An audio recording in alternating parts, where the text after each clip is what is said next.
Mantan mertua siram aku di pelaminan saat aku hadiri pernikahan kedua mantan suamiku dengan gundiknya. 1 detik kemudian pembalasanku menjadi panggung kehancurannya. Halo Bunda, semoga Bunda semuanya dalam keadaan sehat dan bahagia ya. Sebelum masuk ke ceritanya, jangan lupa nyalakan subtitle dan absen terlebih dahulu ya. Bunda-bunda semua dari daerah mana saja? Jangan lupa like, komen, dan subscribe channel ini ya. Selamat menonton. Matahari sore menyelinap lewat jendela apartemen kecilku, menerpa amplop kertas tebal yang tergeletak di atas meja kopi.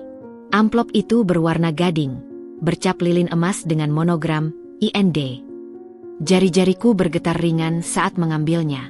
Aku sudah menduga isinya, tapi tetap saja, melihat bukti fisiknya membuat dadaku sesak. Aku, Rizka, menarik napas dalam-dalam sebelum merobek bagian atasnya. Kartu undangan itu terasa berat, mewah, persis seperti segala sesuatu tentang keluarga Ivan. Tulisan kaligrafi hitam mengumumkan pernikahan Mas Ivan Wijaya dengan Dea Paramita. Tanggalnya hanya 2 minggu lagi. Di pelaminan yang sama di mana dulu kami bersumpah setia. Lalu, mataku tertumbuk pada secari kertas yang diselipkan di dalam. Bukan dari Ivan. Bukan dari Dea. Tulisan tangan yang lancip dan agresif itu sangat aku kenal. Mama Clara. Rizka. Kami mengundangmu untuk hadir pada hari bahagia Ivan. Sebagai bagian dari keluarga besar kami dulu, walau sebentar, kehadiranmu akan melengkapi kebahagiaan ini. Datanglah. Tunjukkan pada semua bahwa kau bisa menjadi wanita besar yang ikhlas dan merelakan. Jangan khawatir, tamu-tamu pasti akan memahamimu. Dengan harapan. Mama Clara. Setiap kata seperti sengatan lebah. Wanita besar yang ikhlas dan merelakan. Kalimat itu beracun. Ini bukan undangan. Ini adalah panggilan untuk bertarung. Sebuah upaya terakhir untuk mempermalukanku, menunjukkan pada dunia bahwa aku, Rizka dari keluarga sederhana, bisa ditendang keluar dan masih akan datang membungkuk, menerima sisa-sia kebahagiaan mereka. Air mata panas menggenang, tapi aku menahannya. Marah? Ya. Tapi lebih dari itu, ada keinginan membara untuk membuktikan bahwa aku bukan lagi Rizka yang dulu, yang pasrah ketika perselingkuhan itu terbongkar, yang diam ketika mereka berdua menyalahkanku karena tidak cukup perhatian. Pintu apartemen terbuka. Aku pulang, sayang. Suara Mas Aldi yang hangat memenuhi ruangan. Dia langsung melihat wajahku dan amplop di tanganku. Ekspresinya berubah dari riang menjadi prihatin. Dia duduk di sampingku, mengambil kartu itu, dan membacanya. Aku melihat rahangnya mengeras saat membaca catatan Mama Clara. Dia benar-benar tidak punya hati, ya? Gumam Aldi, suaranya rendah penuh amat. Tangannya yang besar dan hangat menutupi tanganku yang dingin. Kita tidak perlu datang, Riz. Kita tidak berhutang apa-apa pada mereka. Kita punya pernikahan kita sendiri untuk dipersiapkan. Aku memandangnya, ke pria yang telah membantuku bangkit dari puing-puing pernikahanku. Aldi adalah kebalikan dari Ivan. Stabil, tulus, dan mencintaiku tanpa syarat. Bersamanya, aku menemukan ketenangan yang tidak pernah kudapat di rumah mewah keluarga Wijaya. Kalau aku tidak datang, Ald, kataku pelan, itu artinya aku mengiyakan kata-katanya. Aku akan dianggap pengecut, wanita kecil yang terluka dan bersembunyi. Dan mereka, Ivan, Dea, Mama Clara, mereka akan merasa menang sepenuhnya. Mereka akan berpesta dengan keyakinan bahwa mereka telah menghancurkanku. Aldi menghela napas, mengerti jalan pikiranku. Jadi kau mau datang? Riz, itu akan menyiksamu. Melihat mereka di pelaminan. Bukan untuk menyiksaku, potongku, suaraku kini lebih tegas. Sebuah tekad mulai mengkristal di dalam dada. Aku akan datang untuk menutup buku lama ini dengan caraku sendiri. Untuk terakhir kalinya, aku akan berdiri di hadapan mereka, bukan sebagai korban yang terluka, tapi sebagai seseorang yang telah melewati badai dan datang dengan damai. Aldi, aku tidak akan melakukan hal bodoh. Aku hanya ingin mereka melihat bahwa aku baik-baik saja, bahwa air mata yang mereka buang dulu telah menyirami kebahagiaanku yang baru, bahwa aku tidak hancur. Aldi memelukku erat. Aku akan di sampingmu. Setiap langkahnya. Jika ada yang berani menyakitimu lagi, mereka akan berurusan denganku. Aku mendekatkan kepala di bahunya, menghirup kehadirannya yang menenangkan. Di luar, langit mulai berwarna jingga. Amplop mewah itu tergeletak di lantai, simbol dari masa lalu yang penuh luka. Tapi di dalam hatiku, sebuah api kecil menyala. Bukan api kemarahan buta, tapi api tekad. Mereka mengira mengundangku ke pesta kemenangan mereka. Mereka tidak tahu bahwa undangan itu mungkin justru menjadi panggung bagi mereka untuk melihat betapa kuatnya aku sekarang. Ini bukan tentang mereka, Aldi, bisikku. Ini tentang aku. Aku perlu melakukan ini untuk diriku sendiri. Untuk Rizka yang dulu yang hanya bisa menangis di kamar. Aku akan datang, dan aku akan pulang dengan kepala tegak. Aldi mengecup keningku. Baik, kalau itu yang kau mau. Tapi janji padaku, kau akan melindungi hatimu. Janji, kataku. Malam itu, sambil memandangi kota dari balkon, aku menyadari sesuatu. Rasa sakit itu masih ada, tapi telah berubah bentuk. Dari luka yang perih menjadi sebuah kenangan pahit yang menguatkan. Mama Clara mengira dengan undangannya dia mengendalikanku. Dia salah. Dia baru saja memberi aku tiket masuk untuk menunjukkan pada seluruh dunia siapa sebenarnya Rizka. Bukan lagi mantan menantu yang disia-siakan, tapi seorang wanita yang siap menghadapi masa lalunya tanpa takut, dan melangkah ke masa depan bersama pria yang mencintainya sepenuhnya. Bab baru dalam hidupku hampir dimulai. Dan bab penutup untuk Ivan dan Mama Clara akan ditulis di hari pernikahan mereka. Aku akan memastikan mereka yang akan mengingat hari itu dengan getir. Bukan aku. Hari itu tiba. Udara pagi terasa berbeda, berisi ketegangan yang diselimuti embun tipis. Aku berdiri lama di depan cermin, memeriksa penampilanku untuk ke-1000 kalinya. Bukan gaun mewah yang kupilih, melainkan sebuah dress lengan panjang warna navy blue yang elegan dan sederhana, dipadu dengan jaket blazer berpotongan rapi. Warnanya tenang, tetapi potongannya flawless, membungkus tubuhku dengan percaya diri. Aldi, dengan setelan jas abu-abu yang membuatnya tampak lebih berwibawa dari biasanya, mengangguk pelan.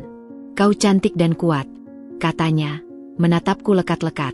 Perjalanan ke hotel bintang 5 tempat acara diadakan terasa seperti prosesi. Setiap meter yang mendekat, kenangan pahit bergantian dengan tekad baja di benakku. Hotel tersebut, The Grand Majapahit, adalah tempat yang sama di mana aku dan Ivan menikah dulu. Ironi yang begitu pekat hingga terasa di ujung lidah. Begitu melangkah ke lobi, dunia mereka langsung menyergap. Foto prewedding Ivan dan Dea yang berukuran besar terpampang di mana-mana. Dea, dengan senyum sempurna dan tatapan menantang langsung ke kamera, mengenakan berbagai gaun yang lebih cocok untuk peragaan busana daripada tunangan. Ivan di sampingnya, tersenyum kaku. Aku bisa melihat bayangan kelelahan di matanya. Sesuatu yang tidak terlihat oleh orang yang tak mengenalnya baik. Aula utama telah berubah menjadi hutan bunga phalaenopsis putih dan anggrek bulan, dipadukan dengan kilau emas dan kristal. Setiap detail berteriak, kemewahan, dan kesempurnaan. Tapi bagiku, itu semua terasa seperti set film yang terlalu dipaksakan. Tamu-tamu sudah mulai berdatangan. Banyak wajah yang aku kenal, kolega bisnis Ivan, keluarga besar dari pihak Mama Clara dengan ekspresi sok tahu, dan beberapa kenangan lama yang dulu hadir di pernikahanku. Tatapan mereka ketika melihatku beragam. Ada yang penuh kasihan, penasaran, tak percaya, dan beberapa yang sinis. Rizka? Kau benar-benar datang. Suara yang mengenalkan. Itu Tante Maya, sepupu jauh Mama Clara yang dulu paling sering mengomentari masakanku yang terlalu kampung. Undangannya sangat persuasif. Tante, jawabku dengan senyum tipis, sambil menggenggam erat tangan Aldi. Tante Maya memandangi Aldi, lalu kembali padaku, matanya menyorot. Oh, ini ya yang baru, ujarnya, nada merendahkan. Calon suami saya, Aldi, perkenalkanku, suara tegas. Aldi mengangguk sopan, tapi matanya yang biasanya ramah kini dingin. Tante Maya cengar-cengir sebelum pergi, bergabung dengan kelompok lain dan jelas sekali membisikkan sesuatu. Kami mengambil tempat duduk di barisan belakang, di sisi pinggir. Posisi strategis untuk mengamati tanpa menjadi pusat perhatian awal. Aku bisa merasakan gelombang bisikan yang bergerak seperti angin melalui kerumunan. Itu Rizka. Masa berani datang. Dia bawa pacar baru. Berani ya? Miskin dia, pasti sakit hati. Lalu, mereka masuk. Dia muncul dari pintu samping, digandeng oleh ayahnya. Gaun pengantinnya bukan sekadar gaun. Itu adalah sebuah pernyataan. Train yang panjangnya berlebihan, bordir kristal Swarovski yang membutakan, dan potongan yang sangat terbuka. Dia tampak seperti bintang film, tapi dengan aura kemenangan yang agresif. Matanya menyapu ruangan, dan ketika menangkapku, senyumnya melebar sepersekian detik sebelum kembali menjadi senyum manis versi pengantin. Ivan menyusul dari sisi lain. Ia mengenakan tuxedo hitam, tapi wajahnya pucat. Gerakannya kaku, tatapannya kosong, hingga melihat dia barulah ia mencoba menyunggingkan senyum. Tapi aku, yang pernah mengenal setiap ekspresinya selama 5 tahun pernikahan, bisa melihat betapa dipaksanya senyum itu. Ada kegelisahan, beban, di pundaknya. Puncak dari sandiwara ini adalah entry Mama Clara. Dia muncul dengan kebaya sutra putih bermotif parang emas, lengkap dengan sanggul tinggi dan perhiasan zamrud yang pasti berharga selangit. Dia berjalan layaknya ratu yang akan dinobatkan, menerima sungkem dari beberapa keluarga dekat. Wajahnya penuh kepuasan, sebuah kemenangan yang telah direncanakan matang. Acara dimulai dengan prosesi adat yang rumit dan terasa terlalu panjang. Setiap langkah Dea dan Ivan difoto dan direkam dari segala angle. Mama Clara duduk di kursi kehormatan, matanya berkaca-kaca, dengan sangat meyakinkan, melihat putra semata wayangnya. Saat sesi menyampaikan doa restu untuk orang tua, Mama Clara berdiri. Tangannya memegang mikrofon, suaranya sedikit gemetar yang dilatih. Terima kasih, Tuhan, atas hari yang indah ini. Doa saya akhirnya terjawab. Melihat anak saya menemukan belahan jiwa yang sebenarnya, yang bisa membawanya ke kebahagiaan sejati. Setiap penekanan pada kata, sebenarnya, dan sejati, adalah anak panah yang ditujukan padaku. Beberapa tamu memandangku sekilas. Aldi meremas tanganku. Tenang, bisiknya. Mereka hanya bayangan dari masa lalumu. Mereka tak punya kekuatan lagi. Aku mengangguk, menarik napas. Aku memandang sekeliling aula mewah itu, para tamu yang terpesona oleh kemewahan semu, pengantin yang terlihat seperti boneka di etalase, dan mantan mertuaku yang sedang puncak kebanggaannya. Ini memang sandiwara. Panggungnya megah, kostumnya mahal, tetapi para pemainnya bermain dengan naskah yang penuh kebencian dan kepalsuan. Aku duduk di kursi penonton, tapi aku bukan lagi penonton yang pasif. Aku adalah penonton spesial yang diundang paksa, yang akan mengingatkan mereka bahwa di balik tirai kemewahan ini, panggung itu bisa saja runtuh oleh sebuah aksi yang tulus. Persiapan mereka begitu sempurna. Tapi satu hal yang mereka lupa, dalam sandiwara, selalu ada kemungkinan LIB, improvisasi yang tak terduga. Dan saat Mama Clara menatapku lagi, dengan senyum kecil penuh kemenangan, aku tahu, babak pertamanya akan segera usai. Babak selanjutnya, mungkin tak akan berjalan sesuai naskah mereka. Acara resmi berjalan dengan kaku, dipandu MC yang berusaha menghidupkan suasana dengan lelucon-lelucon datar. Para tamu terlihat lebih tertarik pada hidangan prasmanan dan desain interior daripada prosesi sakral di pelaminan. Hingga akhirnya, tibalah sesi yang ditunggu-tunggu banyak orang, sesi foto bersama pengantin dan keluarga. Mama Clara, yang dari tadi matanya tak pernah benar-benar meninggalkanku, tiba-tiba berdiri dan dengan anggun mendekati MC. Ia membisikkan sesuatu sambil sesekali menunjuk ke arahku. MC, seorang wanita muda yang terlihat gugup, mengangguk cepat sebelum mengambil mikrofon. Bapak, Ibu, hadirin sekalian yang terhormat, suara MC terdengar sedikit gemetar. Sebelum kita lanjutkan dengan sesi foto, Ibu Clara selaku pemangku adat dan tuan rumah hari ini, ingin menyampaikan sepatah dua patah kata khusus. Suasana hening. Semua mata tertuju ke Mama Clara yang telah berdiri di depan pelaminan, memegang mikrofon dengan elegan. Dia di samping Ivan terlihat sedikit bingung, seolah ini tidak ada dalam rundown. Ivan sendiri memicingkan mata, waspada. Terima kasih untuk semua yang telah hadir merayakan kebahagiaan anak saya, Ivan, dan menantu saya yang cantik, Dea. Mama Clara memulai, suaranya lancang dan penuh wibawa. Sebagai seorang ibu, tentu saya berdoa untuk yang terbaik bagi anak saya. Dan hari ini, doa itu terjawab. Ia memandang Dea dengan penuh kasih, pura-pura, lalu menatap Ivan. Lalu, perlahan, kepalanya berputar. Matanya yang tajam menancap padaku, Rizka, yang duduk tenang di barisan belakang. Senyum di wajahnya menjadi lebih lebar, namun sama sekali tidak sampai ke mata. Itu senyum seorang algojo. Namun, di kebahagiaan yang sempurna ini, kita tidak boleh melupakan kebaikan hati, ujarnya, memilih kata-katanya dengan saksama, seperti sedang memainkan pisau bedah. Ada seseorang di sini yang, meski mungkin hatinya terluka, dengan kebesaran jiwanya telah merelakan dan bahkan hadir di sini hari ini. Rizka, mantan menantu saya. Gasps kecil terdengar.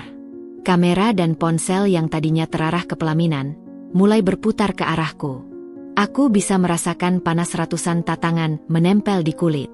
Aldi di sampingku mengencengkan genggamannya, tubuhnya tegang siap melindungi. Air, lanjut Mama Clara dengan suara dramatis. Dalam banyak budaya adalah lambang penyucian, kesegaran, dan permulaan baru. Ia memberi isyarat. Dari balik tirai di sisi panggung, seorang pelayan pria dengan seragam lengkap keluar membawa sebuah nampan perak. Di atasnya, bukan gelas kristal, melainkan sebuah kendi tembikar kecil berukir yang terlihat antik dan sengaja dipilih untuk efek teatrikal. Mari kita basuh sisa-sisa duka, kita cuci luka lama dengan ketulusan, agar kita semua bisa memulai babak baru dengan hati yang bersih. Ini gila. Ini lebih dari sekadar penghinaan. Ini adalah ritual publik untuk mempermalukanku, menyiramku dengan simbol, penyucian, seolah-olah aku noda yang perlu dibersihkan dari kehidupan Ivan. Dengan langkah pasti, Mama Clara mengambil kendi itu dari nampan. Rasanya seperti gerak lambat. Aku melihat Dea tersenyum puas, matanya berbinar seperti anak kecil yang akan melihat pertunjukan sirkus. Ivan terlihat sangat tidak nyaman, wajahnya pucat, ia membuka mulut seolah ingin berkata sesuatu. Tapi ibunya sudah melangkah turun dari pelaminan, berjalan di lorong tengah yang tiba-tiba menjadi sangat sunyi. Jangan berdiri. Jangan beri dia kepuasan. Tapi naluriku berkata lain. Jika aku tetap duduk, aku akan terlihat seperti korban yang ketakutan. Aku perlahan melepaskan genggaman Aldi, memberinya tatapan, biarkan aku. Aku berdiri. Blazer navy blueku terasa seperti baju zirah. Mama Clara berhenti tepat di hadapanku. Aroma parfumnya yang mahal dan menyengat bercampur dengan aroma air bunga dari kendi itu. Matanya, dari dekat, penuh dengan kebencian dan kemenangan yang tak terbendung. Ia membisikkan sesuatu, tapi dengan volume yang masih bisa ditangkap oleh orang-orang di barisan depan. Dulu kamu selalu kurang ajar, tak tahu tata krama pada mertua. Mungkin karena didikanmu. Ini adalah pelajaran terakhir dariku untukmu, anak kecil. Kemudian, tanpa basa-basi, dengan gerakan yang hampir seperti pemberkatan, ia mengangkat kendi itu tinggi-tinggi dan menuangkannya ke atas kepalaku. Air itu tidak dingin lagi, mungkin sudah didiamkan di ruangan. Tapi rasanya seperti es yang mencair di tengkorak. Air mengucur deras, membasahi rambutku yang tersimpul rapi, menembus blazer dan dress, menetes di wajahku, masuk sedikit ke kerah baju. Aku berdiri tegak, menahan untuk tidak mengedip atau mengelak. Aku membiarkannya. Aku bahkan tidak mengangkat tangan untuk menahan airnya. Biar semua melihat. Cipratan air juga mengenai sedikit tangan Aldi dan bagian lengan kursi. Aldi bangkit seperti pegas, wajahnya merah padam, otot rahangnya berdetak. Tapi aku, dengan refleks yang mengejutkan diriku sendiri, menahan lengannya lagi. Tunggu, bisikku, suaraku lebih stabil dari yang kukira. Air masih menetes dari ujung hidung dan daguku. Pakaianku basah di bagian depan, terlihat jelas oleh semua orang. Suasana hening mencekam. Lalu, disusul dengan gemuruh bisikan yang tak tertahankan. Kilatan kamera dan ponsel semakin menjadi-jadi. Mama Clara berdiri di hadapanku dengan kendi kosong di tangan. Senyum puas terukir di wajahnya. Ia menunggu. Mungkin menunggu aku menangis. Mungkin menunggu aku berlari keluar. Di pelaminan, dia menutup mulutnya dengan tangan, tapi matanya tertawa riang. Ivan memalingkan wajahnya ke lantai, tak sanggup menatap. Ini adalah puncak dari rencana mereka. Menjadikanku tontonan, bahan olokan, bukti terakhir superioritas mereka. Mereka pikir dengan air ini, mereka telah membasuh segala aib keberadaanku dalam hidup Ivan. Mereka pikir dengan ini, mereka telah memenangkan segalanya. Satu tetes air terakhir jatuh dari ujung rambutku ke lantai karpet merah. Bunyi, plok, yang nyaris tak terdengar itu seperti tanda dimulainya pertunjukan. Rasa malu yang membakar itu perlahan padam, digantikan oleh sesuatu yang lain. Sesuatu yang tenang, jernih, dan dingin. Seperti mata air di kedalaman gua. Mereka telah memberi panggung. Mereka telah menyorotkan lampu padaku. Mereka telah menunggu reaksiku. Sekarang, giliranku untuk berimprovisasi. Dunia menyempit menjadi titik-titik air yang bergerak lambat di udara, kemudian meluncur deras di wajah dan pakaianku. Suara-suara di aula itu lenyap, digantikan oleh deru darah di telingaku. Air itu mengalir dari akar rambut, menyusuri pelipis, menetes dari ujung dagu. Blazer navy blueku yang tadinya sempurna kini berwarna lebih gelap, lembab, dan berat di pundak. Dress di bagian dada juga basah, menerawang. Aku bisa merasakan dinginnya kain yang menempel di kulit. Aku bisa melihat, dari sudut mataku, wajah Aldi yang nyaris meledak oleh amarah yang tertahan. Tangannya menggenggam lenganku begitu kuat hingga hampir sakit. Aku bisa melihat, dengan jelas, ekspresi puas nan keji di wajah Mama Clara yang masih berdiri tepat di hadapanku. Sisa senyum congkaknya masih membeku. Aku bisa melihat, di kejauhan, siluet Dea di pelaminan yang sedikit condong ke depan. Matanya berbinar seperti menyaksikan pertarungan gladiator. Dan Ivan. Ivan yang memandang ke tempat lain, ke dinding, ke lantai, kemana saja kecuali ke arahku. Ini adalah momen yang mereka inginkan. Momen kehancuranku yang ditonton publik. Tapi sesuatu yang aneh terjadi. Bukannya panas oleh amarah atau tersedak oleh rasa malu, tubuhku justru dilanda sensasi dingin yang menenangkan. Seolah-olah air yang mereka siramkan itu bukanlah penghinaan, tetapi sebuah pembasuhan terakhir untuk semua sakit hati, semua keraguan, semua sisa cinta sekaligus benci yang masih mengendap. Air itu membasuh debu kenangan yang terakhir. Di dalam kepalaku yang basah itu, pikiran-pikiran berkelebat cepat, bukan pikiran kacau, tapi pikiran jernih dan teratur. Ini panggung mereka. Mereka yang mengundangku. Mereka yang menyiramku. Mereka ingin melihat aku hancur. Jika aku menangis, mereka menang. Jika aku marah, mereka menang. Jika aku kabur, mereka menang besar.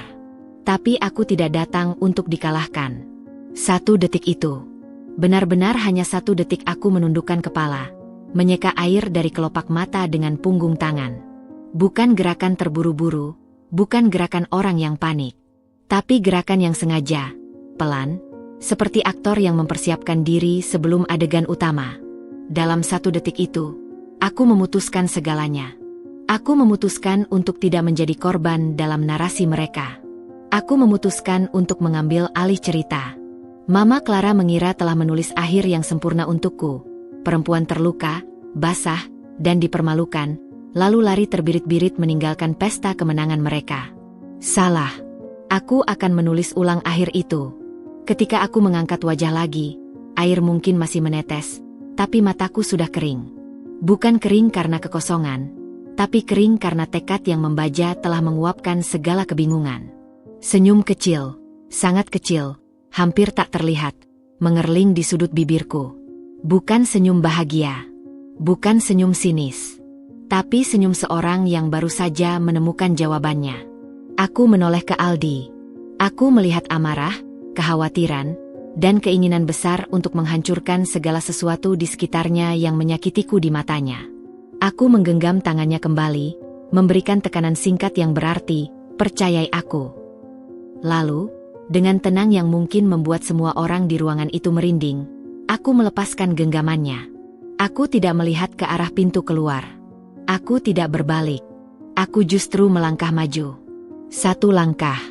Menyisiri Mama Clara yang masih berdiri terpaku, mungkin bingung dengan reaksiku yang bukan tangisan atau amukan.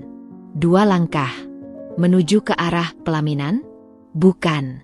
Aku membelok sedikit. 3 langkah. Arahku jelas. Meja panjang di sisi kiri pelaminan yang berfungsi sebagai refreshment station untuk tamu VIP dan dekorasi. Di atasnya, di antara rangkaian bunga dan beberapa botol champagne, terdapat beberapa botol besar minuman berwarna untuk koktail dan mocktail yang akan disajikan setelah acara. Ada jus jeruk, soda, dan sebuah botol kaca tebal berisi sirup maraschino, merah cerah seperti darah, hampir penuh. Warnanya kontras sempurna dengan segala nuansa putih dan emas di sekitarnya. Saat aku berjalan, keheningan di ruangan itu berubah menjadi bisikan yang semakin keras, penuh teka-teki. Dia mau ngapain? Kok jalan ke sana? Jangan-jangan. Bahkan Mama Clara, yang baru saja merasa menjadi pemenang, mulai kehilangan senyumnya. Dea di pelaminan mendongak, ekspresi puasnya berganti dengan kewaspadaan. Ivan kini menatapku, wajahnya penuh kecemasan yang tak terbendung. Aku mencapai meja itu. Tanganku, yang mungkin seharusnya gemetar, justru stabil. Aku meraih botol sirup merah itu. Botolnya dingin dan berat di tanganku. Tutupnya masih tersegal. Ini bukan tindakan impulsif. Ini adalah pilihan yang diambil dalam 1 detik ketenangan yang paling menentukan dalam hidupku. Mereka menyiramku dengan air, penyucian, mereka. Aku akan membalas dengan karma, yang warnanya tidak bisa disembunyikan. Aku berbalik, menghadap kembali ke aula. Sekarang, semua mata tertuju padaku dan botol merah di tanganku. Kamera-kamera masih merekam. Aldi berdiri, siap siaga, tapi memberiku ruang. Mama Clara, melihat botol di tanganku, matanya melotot. "Rizka, jangan kau berani," teriaknya, tetapi suaranya tertahan oleh kegelisahannya sendiri. Inilah 1 detik yang mengubah segalanya. Dari korban yang basah kuyup, aku telah berubah menjadi algojo yang tenang. Panggung masih sama, penonton masih sama, tapi skenarionya sekarang ada di tanganku. Dan aku siap untuk membuka babak baru dalam sandiwara mereka. Babak yang sama sekali tidak mereka lihat datang. Saat aku berbalik menghadap aula, botol sirup merah itu terasa seperti bagian dari lenganku sendiri. Dingin, padat, dan penuh potensi. Keheningan yang menyelimuti ruangan itu begitu pekat hingga hampir bisa dipotong. Ratusan pasang mata membelalak, menyaksikan transformasiku dari target yang basah menjadi seorang dengan misi yang terlihat jelas di matanya. Mama Clara masih berdiri di tempatnya, sekitar 3 meter dariku. Ekspresi puasnya telah mencair menjadi kejanggalan, lalu berganti dengan cemas yang mulai menggelembung saat matanya menatap botol di tanganku. "Rizka, apa yang kau lakukan?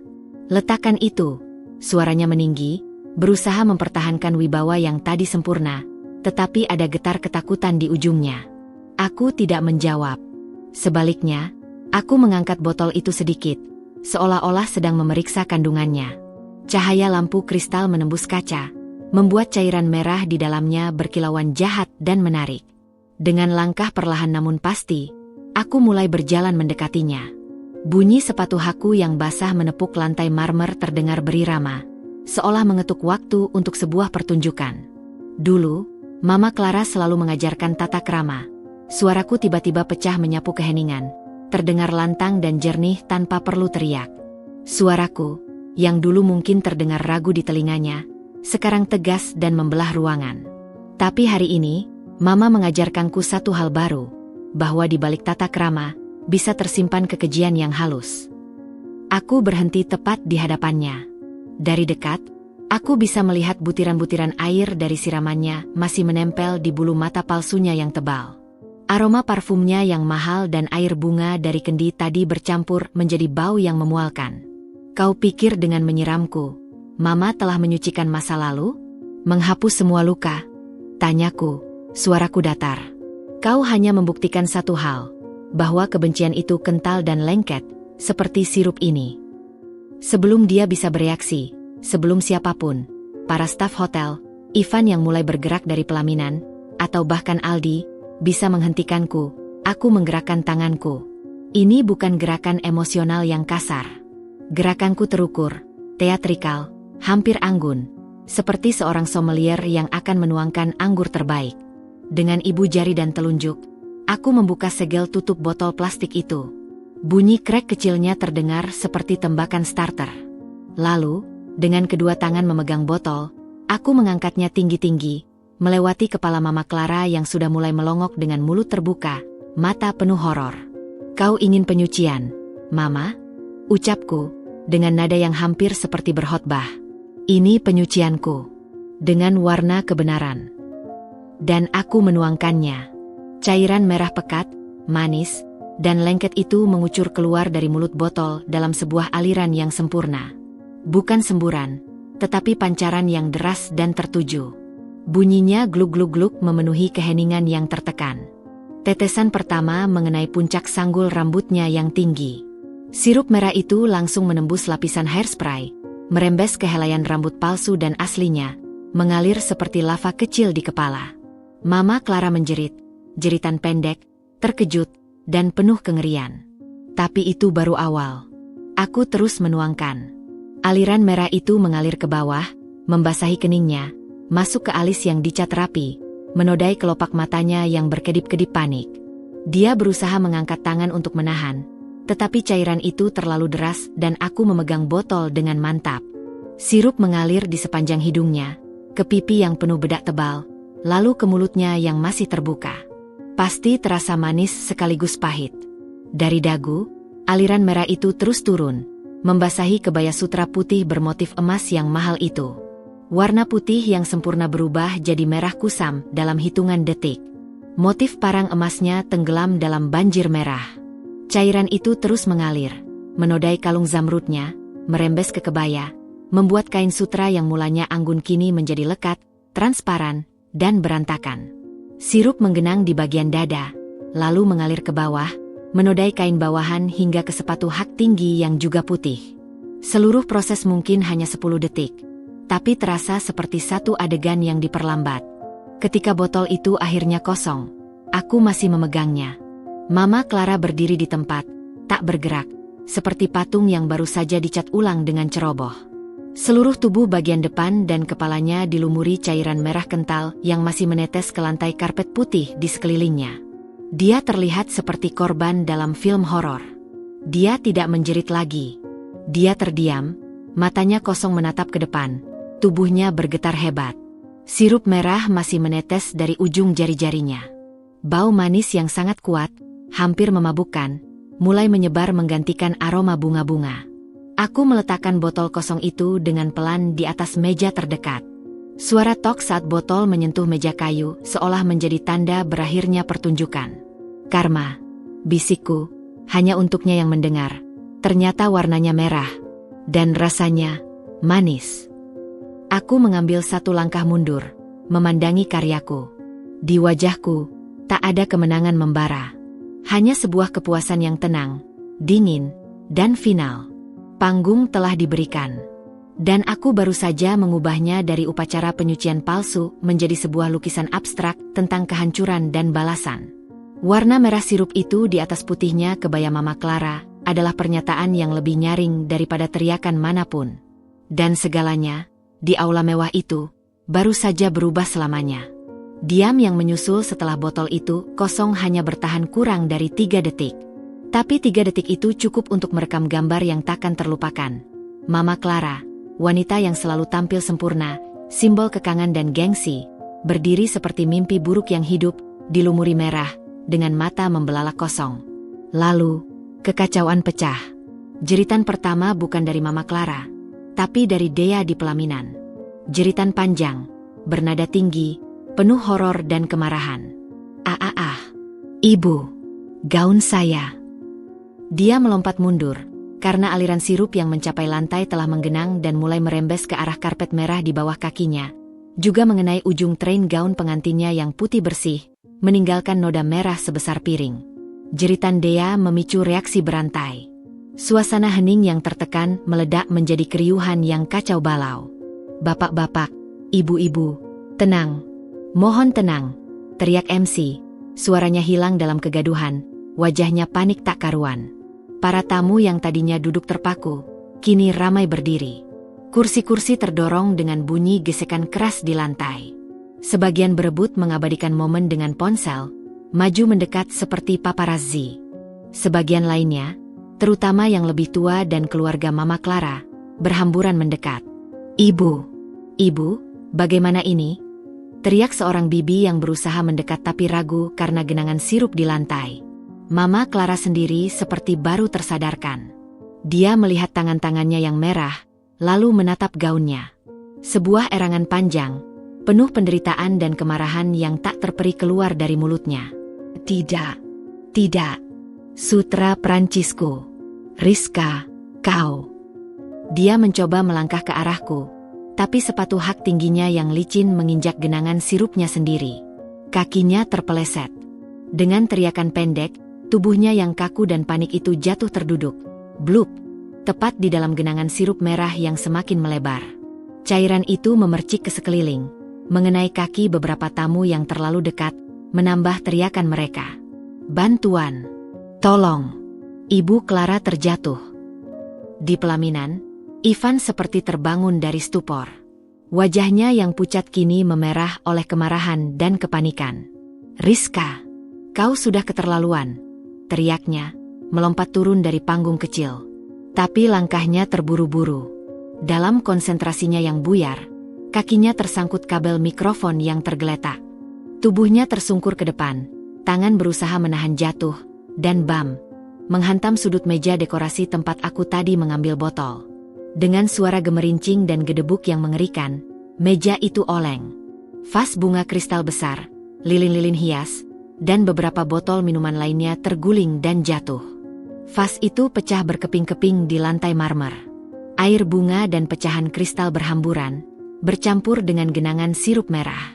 Lilin yang masih menyala jatuh di atas taplak meja yang sebagian telah basah oleh sirup. Untuk sejenak, api kecil mulai menjalar di kain. "Api! Ada api!" teriak seseorang. Para staf hotel yang sudah siaga di pinggir ruangan kini bergegas masuk. Beberapa membawa alat pemadam api kecil, beberapa lainnya membawa handuk dan lem. Mereka berusaha menenangkan kerumunan, memadamkan api kecil yang segera padam karena kainnya basah, dan membantu Mama Clara yang masih duduk terkutuk di lantai, menangis terseduh-seduh, air matanya bercampur dengan sirup di wajahnya, membentuk aliran merah muda yang memalukan. Dia, yang menyadari gaunnya ternoda dan melihat kekacauan total di sekelilingnya, tidak bisa menahan lagi. Dia bukan lagi pengantin anggun, tapi seorang wanita yang histeris. "Rusak. Semuanya rusak. Pernikahan saya."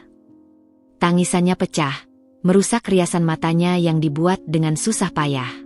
Dia memukul-mukul dada Ivan yang baru saja bangun dengan kepala berkunang-kunang. "Lihat apa yang dilakukan mantanmu. Lihat."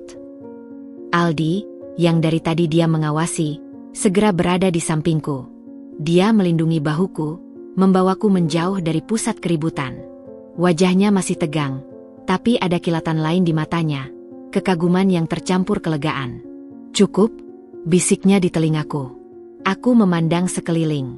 Aula yang tadi sempurna kini seperti medan perang. Karpet putih bernoda merah dan hitam dari lilin.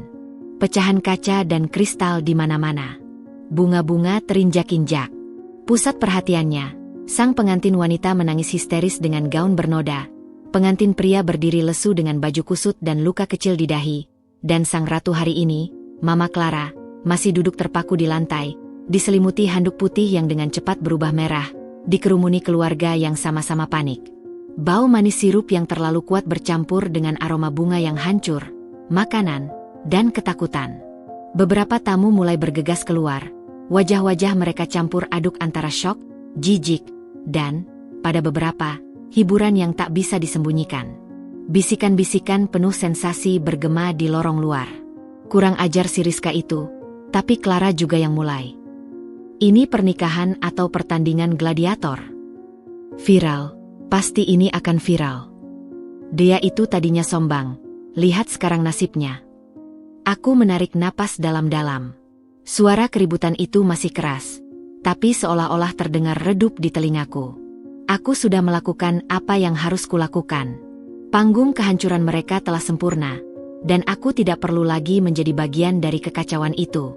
Ya, Aldi. Cukup, jawabku. Suaraku tenang. Ayo kita pulang. Dengan langkah mantap, berjalan menghindari genangan sirup dan pecahan kaca, tangan tergenggam erat dengan Aldi, kami berjalan meninggalkan aula. Kami melewati kerumunan tamu yang masih bengong, melewati staf hotel yang kebingungan, tanpa menoleh sedikit pun ke belakang. Di belakang kami, teriakan, tangisan, dan kekacauan masih berlanjut. Tapi untukku, itu semua sudah menjadi bagian dari masa lalu.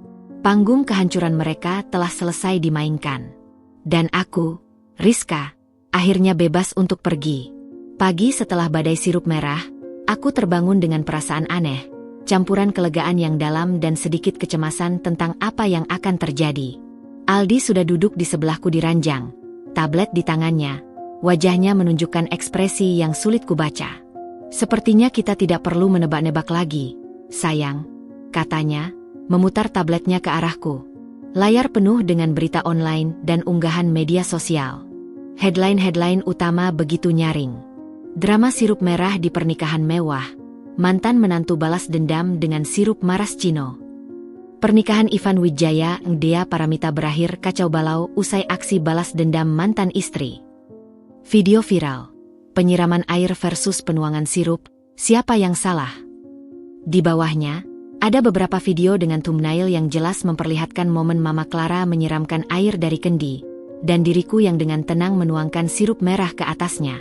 Sudut pengambilan gambar dari berbagai ponsel tamu membuat adegannya terlihat seperti adegan klimaks di film drama. Aku mengambil tablet itu, jari-jariku sedikit gemetar. Aku mulai membaca artikel-artikelnya. Awalnya, media tampak mencoba bersikap netral, tapi narasinya dengan cepat condong. Mereka menyoroti pidato provokatif Mama Clara, penghinaan yang disamarkan dalam kata-kata, penyucian, dan aksi penyiraman air yang terlihat jelas sebagai penghinaan publik. Lalu, mereka menyoroti reaksiku yang dingin dan balasan yang dramatis. Lihat kolom komentar di platform sosial. Bisik Aldi. Aku membuka satu platform. Tagar pernikahan sirup merah sudah trending di posisi teratas. Ribuan komentar berdatangan. Mama Clara itu lebay banget sih, nyiram air pakai kendi gitu, zaman bahela. Respect buat Rizka. Daripada nangis, mending balasin. Karma is real. Dia yang sombong itu kan? Dulu merusak rumah tangga orang, sekarang nikahannya kena karma. Poetic justice. Tapi balas dendam pakai sirup juga keterlaluan, gak beradab. Beradab apanya? Dia dihina di depan umum. Kalau aku mungkin lebih parah lagi. Video Ivan jatuh ngena banget ke mejanya. Kayak slapstick komedi WKWKWK. Pernikahan termahal sekaligus termahal sepanjang sejarah. Mahal biayanya, mahal pula konsekuensinya. Publik, secara mengejutkan, banyak yang memihakku. Mereka melihatku bukan sebagai wanita pemarah, tetapi sebagai korban yang akhirnya melawan. Aku menjadi simbol, wanita yang bangkit dari penghinaan. Beberapa akun bahkan membuat meme lucu. Foto Mama Clara yang disiram sirup diberi teks, Karma Servet Chillet, and Sticky. Atau foto Dea menjerit dengan gaun bernoda dengan teks, When the side chick becomes the mind dish, but the sauce is everywhere. Tapi di balik gelombang viralitas dan dukungan publik itu, Aldi menunjukkan sesuatu yang lebih serius. Ini dia, katanya, membuka sebuah portal berita finansial. Artikelnya berjudul, Guncangan di Wijaya Group, beberapa mitra bisnis mulai pertanyakan stabilitas keluarga pemilik. Isinya membahas bagaimana video viral yang memperlihatkan ketidakstabilan emosional dan konflik keluarga yang ekstrim di lingkungan pemilik Wijaya Group telah membuat beberapa klien besar dan investor potensial meragukan kredibilitas dan fokus manajemen keluarga tersebut. Satu klien utama dari sektor properti disebutkan sedang mempertimbangkan kembali kontrak eksklusif mereka. Harga saham Wijaya Group di bursa saham turun sedikit, tetapi cukup signifikan untuk hari pertama perdagangan setelah insiden. Karma mulai berjalan, Riz, ucap Aldi. Dalam bisnis, reputasi adalah segalanya. Dan mereka baru saja menghancurkan reputasi keluarga mereka di depan publik. Tak hanya itu, aku melihat di media sosial Dea. Akun Instagram pribadinya yang biasanya dipenuhi foto-foto glamor, karya desain busana, dan kehidupan mewah, kini dibanjiri komentar pedas. Bukan hanya tentang insiden sirup, tetapi juga pertanyaan tentang masa lalunya sebagai gundik. Beberapa komentar bahkan menyebutkan nama-nama pria lain yang pernah dikaitkan dengannya. Acara peluncuran koleksi busana kecil-kecilannya yang dijadwalkan bekerja sama dengan sebuah butik ternama, tiba-tiba diumumkan, ditunda tanpa kepastian. Teleponku bergetar. Sebuah nomor tak dikenal. Aku mengangkatnya dengan hati-hati. Halo, Rizka? Ini teman Aldi dari Business Herald. Kami ingin wawancara singkat tentang insiden kemarin, tapi dari sudut pandangmu. Kami ingin cerita yang seimbang. Suara di seberang ramah tetapi penuh keingintahuan jurnalistik. Aku melihat Aldi. Dia menggelengkan kepala pelan. Maaf, saya tidak ada komentar sama sekali. Jawabku dengan sopan sebelum menutup telepon. Bagus, puji Aldi. Kita diam. Biarkan mereka yang panik. Biarkan cerita itu hidup dengan sendirinya. Tanpa konfirmasi atau penyangkalan dari kita. Itu akan lebih menyakitkan bagi mereka. Dia benar.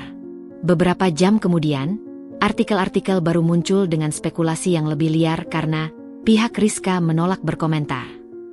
Mereka mulai menggali masa lalu, pernikahanku dengan Ivan yang singkat, kabar perselingkuhan, hingga desas-desus tentang tekanan Mama Clara selama ini. Reputasi keluarga Wijaya yang selama ini dibangun dengan susah payah sebagai keluarga harmonis dan terpandang, retak-retak dalam satu malam.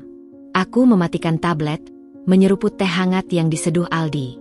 Ada kepuasan, ya. Tapi lebih dari itu, ada pembebasan.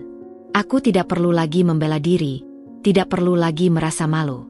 Dunia melihat siapa yang sebenarnya memulai, dan siapa yang memberikan akhir yang tak terduga. Dari jendela, aku melihat langit biru cerah. Karma memang seperti roda. Ia berputar perlahan, tetapi pasti.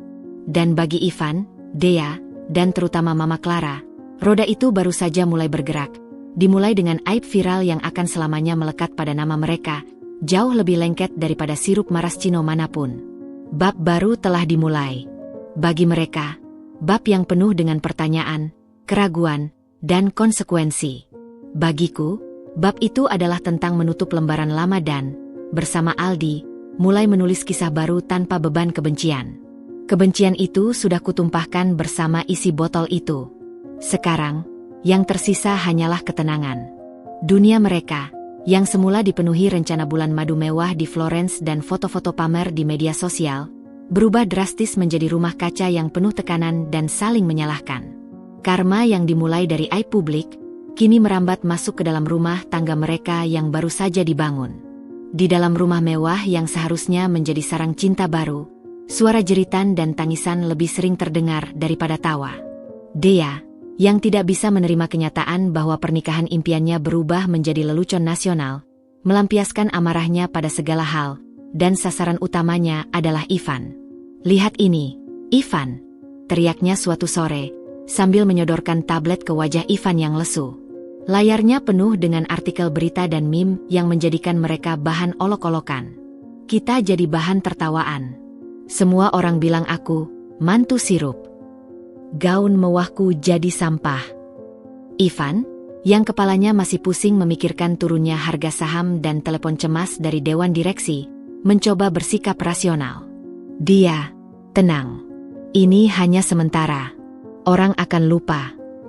Lupa. Dia nyaris melompat. Video kita ditonton jutaan orang.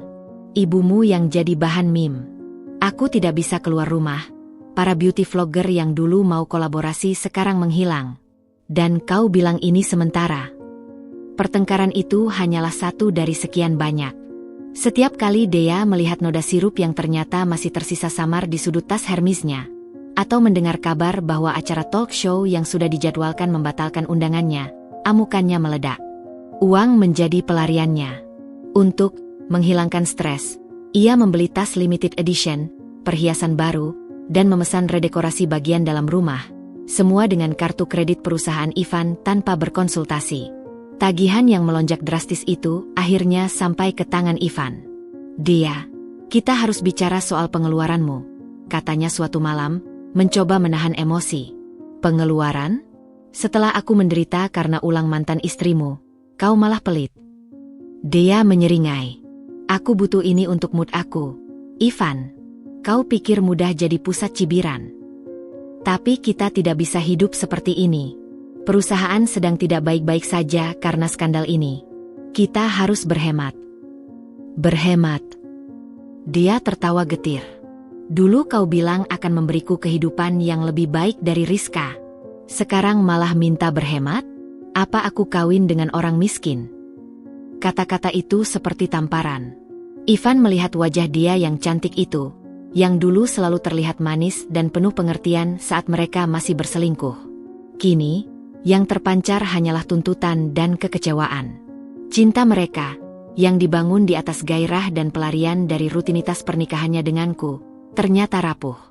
Ia tidak dibangun dari saling dukung di masa sulit, tetapi dari kepentingan dan kebohongan. Ketika badai datang, fondasinya langsung retak. Sementara itu, di kamar lain, Mama Clara masih stres berat. Ia mengurung diri, menolak makan, dan hanya bisa menatap langit-langit.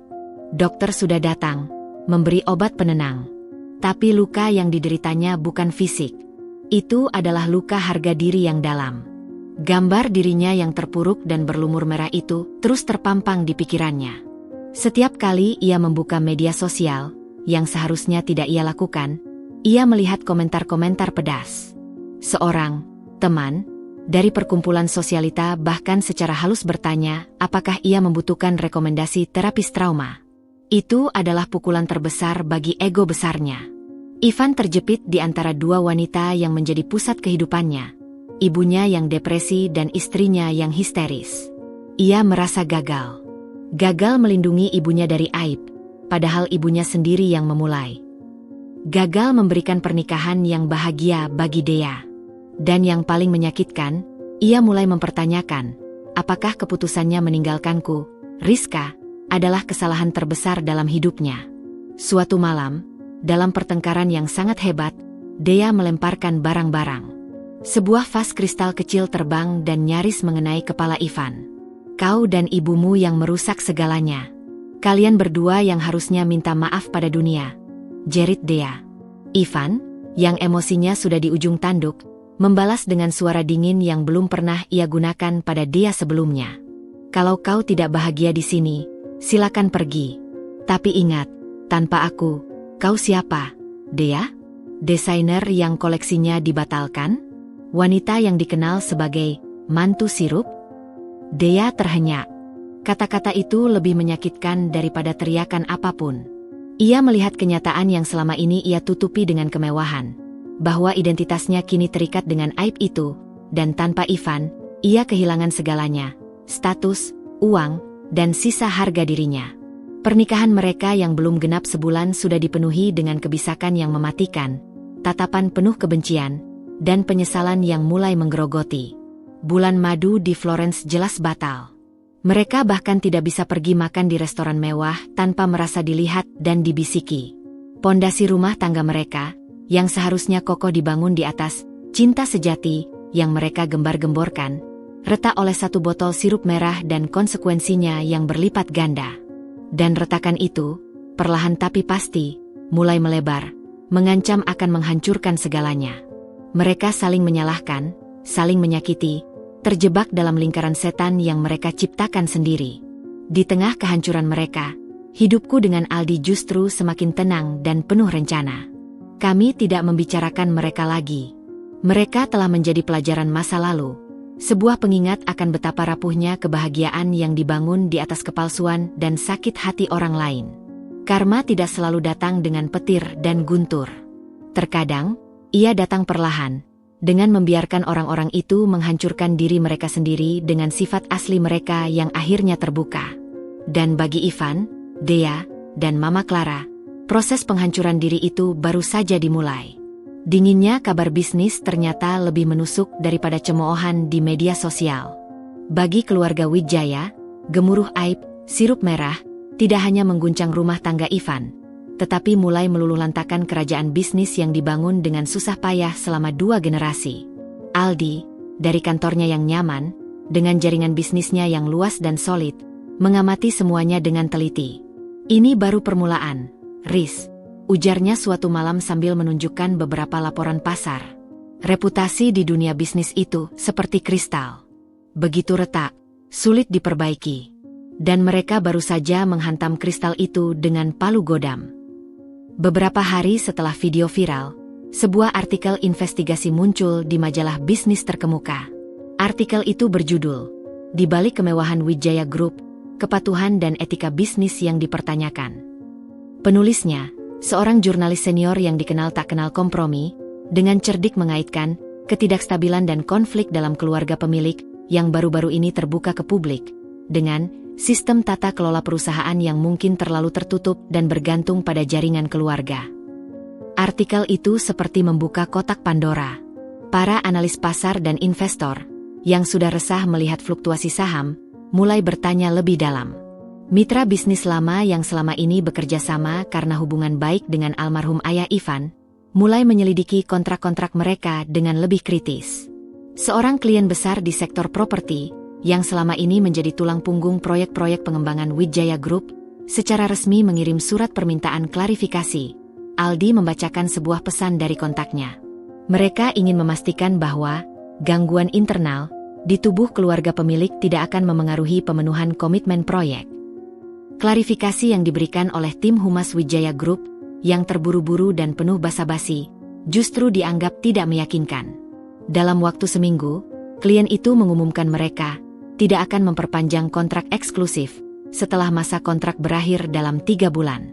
Nilai kontrak itu mencapai puluhan miliar. Berita itu menyebabkan saham Wijaya Group anjlok lebih dalam. Namun, pukulan yang lebih telak datang dari pihak berwenang.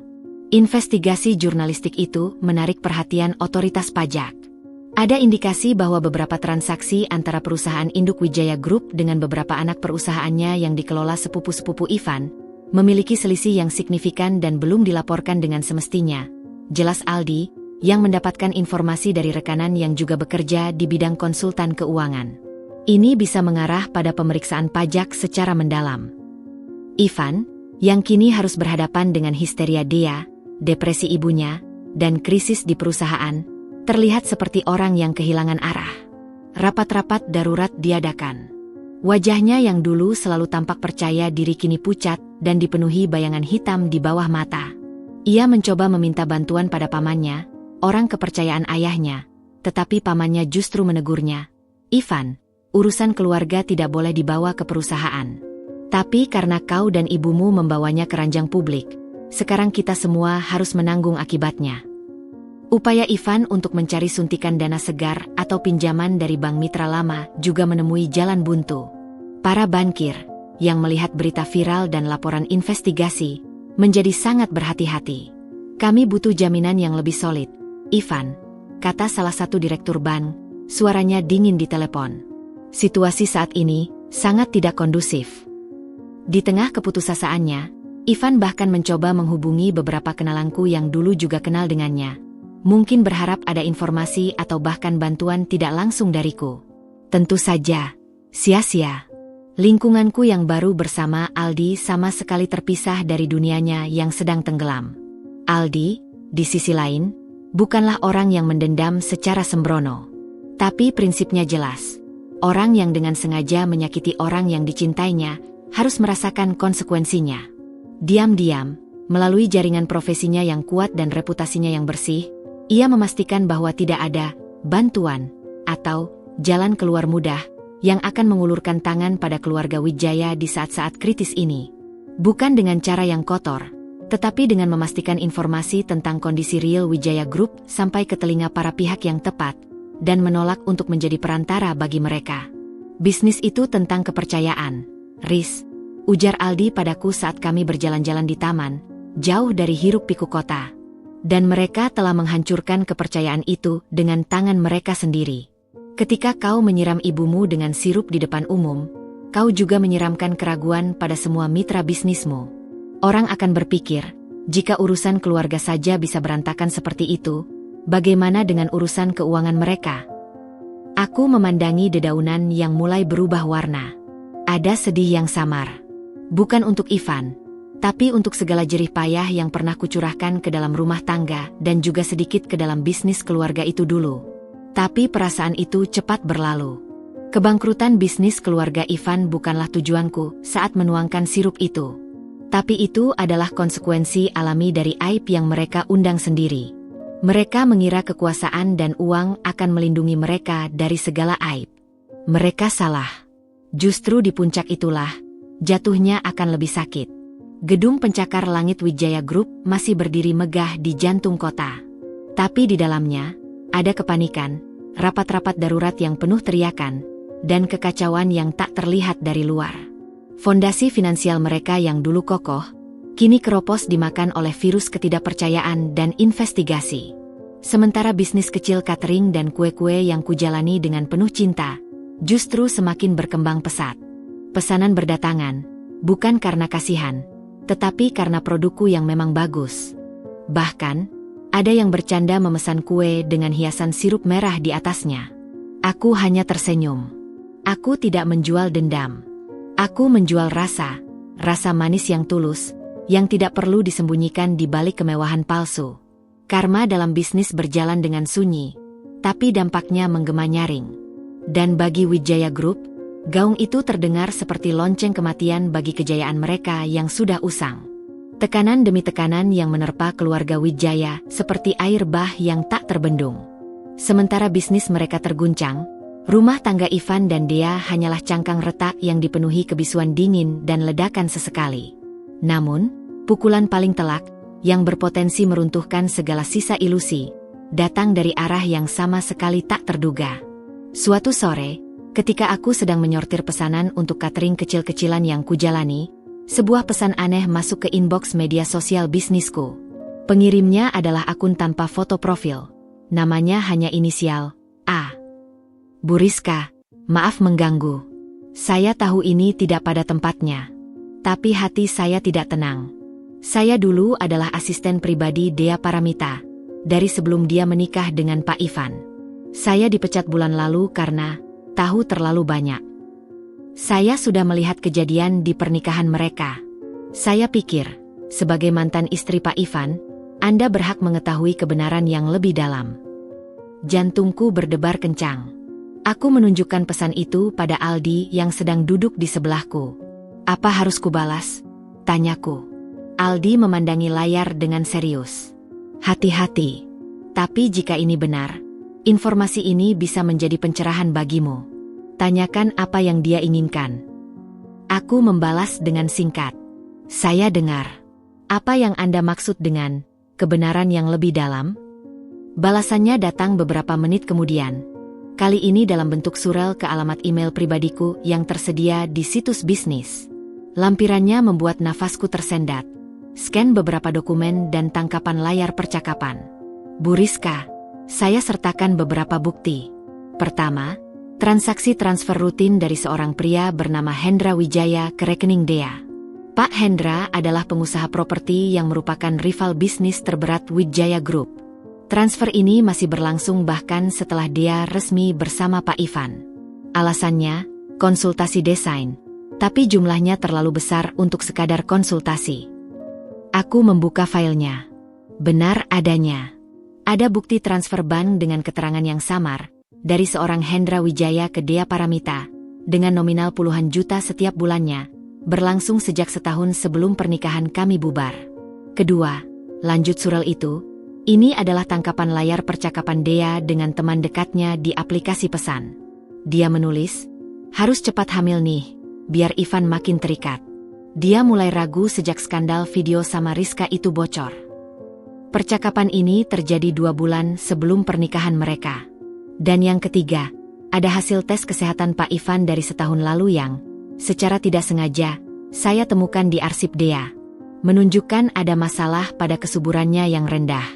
Kemungkinan untuk hamil sangat kecil tanpa bantuan medis intensif. Aku menatap layar, darahku seolah membeku. Potongan-potongan puzzle yang dulu tak ku mengerti mulai menyatu dengan gambaran yang mengerikan. Dia tidak hanya berselingkuh dengan Ivan. Dia punya agenda lain, mungkin dengan pria lain, dan menggunakan kehamilan sebagai alat untuk mengunci Ivan dalam pernikahan. Saya merasa bersalah karena menyimpan ini, tulis si pengirim lagi. Tapi setelah melihat ibu disiram dan dihina di depan umum, Dan ibu membalas dengan cara yang saya akui, cukup epik. Saya rasa ibu pantas tahu. Gunakan informasi ini sesuka ibu. Saya tidak mengharapkan apa-apa. Saya sudah pindah kota dan ingin hidup tenang. Semoga ibu bahagia sekarang. Aldi membaca surel itu di atas pundakku. Wajahnya berkerut. Ini serius, Riz. Jika ini benar, maka pernikahan Ivan dengan Dea dibangun di atas lahan ranjau kebohongan. Apa yang harus kulakukan? Bisikku, merasa limbung. Kau tidak perlu melakukan apa-apa langsung, jawab Aldi, bijak. Tapi informasi ini, Ivan juga berhak tahu. Dia mungkin brengsek, tapi menjebaknya dengan anak yang mungkin bukan miliknya, itu kejahatan lain tingkatannya. Aku termenung lama. Dendam? Tidak. Tapi ada rasa keadilan yang tersentuh. Ivan memang menyakitiku. Tapi apa yang dilakukan dia, dan mungkin Hendra Wijaya, adalah bentuk manipulasi yang keji. Setelah berhari-hari berpikir, dengan bimbingan Aldi, aku memutuskan untuk mengirimkan paket anonim. Sebuah amplop berisi salinan bukti-bukti itu, tanpa identitasku dan tanpa identitas si pengirim. Kami kirim ke kantor pribadi Ivan di Wijaya Group, dengan tanda, Urgent Confidential, for your eyes only. Kami memastikan amplop itu sampai langsung ke tangannya, melewati sekretaris. Aldi memiliki kenalan yang bisa mengatur itu. 2 hari kemudian, kabar meledak dari dalam rumah tangga mereka. Menurut sumber, yang kali ini adalah sopir keluarga yang istrinya bekerja di supermarket langganan kami, terjadi pertengkaran dahsyat di rumah Ivan. Terdengar suara pecahan barang dan teriakan yang memekakkan telinga. Ivan, dengan wajah penuh amarah yang tak terbendung, menghadapkan bukti-bukti itu pada dia. Dia awalnya membantah, menyebutnya fitnah. Tapi ketika Ivan menyebutkan detail-detail spesifik dari transfer dan percakapan, wajahnya berubah pucat pasi. Pertengkaran itu berubah menjadi konfrontasi fisik. Dia, dalam kepanikannya, mendorong Ivan. Ivan terjatuh. Mama Clara yang mendengar keributan dan sudah lemah, mencoba melerai. Dalam kekacauan itu, dia secara tidak sengaja mendorong tubuh Mama Clara yang ringkih. Mantan mertuaku itu jatuh terduduk dengan keras di lantai marmer, mengerang kesakitan. Teriakan Ivan memanggil dokter. Hasilnya, patah tulang pinggul. Mama Clara harus dioperasi dan dipastikan akan menggunakan kursi roda untuk waktu yang lama, mungkin selamanya. Skandal baru pun pecah. Kali ini bukan dari video viral, tapi dari mulut ke mulut di kalangan elit yang dengan cepat menyebar. Pengantin baru tega melukai mertua hingga patah tulang. Ceritanya menjadi semakin rumit dengan desas-desus tentang kehamilan yang dipertanyakan dan hubungan dengan rival bisnis. Reputasi Dea hancur total. Ivan, di tengah rasa sakit hati, kemarahan, dan keputusasaan, segera memanggil pengacara untuk mengurus perceraian dengan segera. Karena adanya bukti perselingkuhan dan kemungkinan penipuan tentang kehamilan, perjanjian pranikah yang semula menguntungkan dia berbalik menjadi bumerang. Dia terancam keluar tanpa pesangon yang berarti, hanya membawa aib dan bayi di kandungannya yang kini menjadi tanda tanya besar. Karma yang berbalik pada Dea begitu cepat dan kejam. Rencana liciknya untuk mengail di air keruh justru membenamkannya dalam pusaran aib yang lebih dalam. Ia kehilangan segalanya dalam sekejap.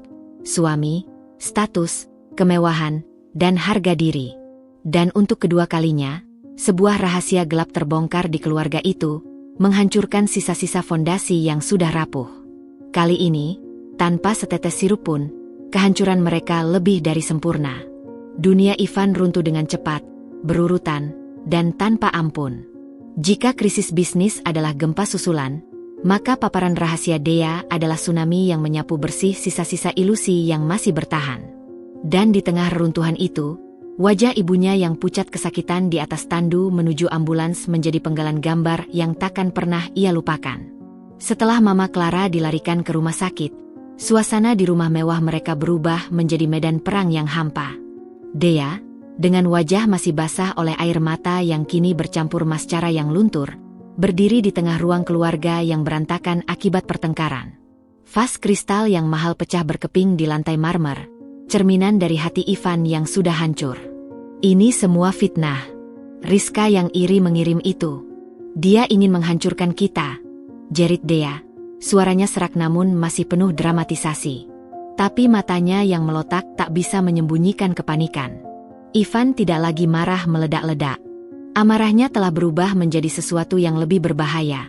Dingin, tajam, dan menghakimi. Ia melemparkan salinan dokumen dari amplop anonim itu ke hadapan Dea. Kertas-kertas itu beterbangan seperti salju kotor. Fitnah? Transfer dari Hendra Wijaya. Rival yang selama ini ingin menjegal proyek Waterfront City kita. Itu fitnah? Percakapanmu dengan Sally tentang harus cepat hamil. Itu fitnah? Hasil tes kesuburanku yang kau sembunyikan itu juga fitnah. Suara Ivan datar.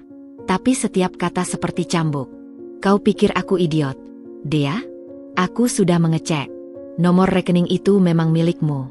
Percakapan itu sudah aku konfirmasi polanya dengan Sally. Dia mengaku semuanya setelah aku ancam tuntut hukum. Dia tertatih mundur. Punggungnya menempel di dinding dingin. Dasar aktrisnya masih bermain. Air mata mulai menitik lagi. Ivan, sayang. Aku terpaksa. Aku takut kehilanganmu. Aku cuma ingin kita punya keluarga. Jangan, potong Ivan. Tangannya menunjuk ke arah pintu seolah mengusir setan. Jangan kau tambah kebohonganmu dengan kata keluarga. Kau dan Hendra, apa hubunganmu? Konsultasi desain dengan biaya puluhan juta sebulan?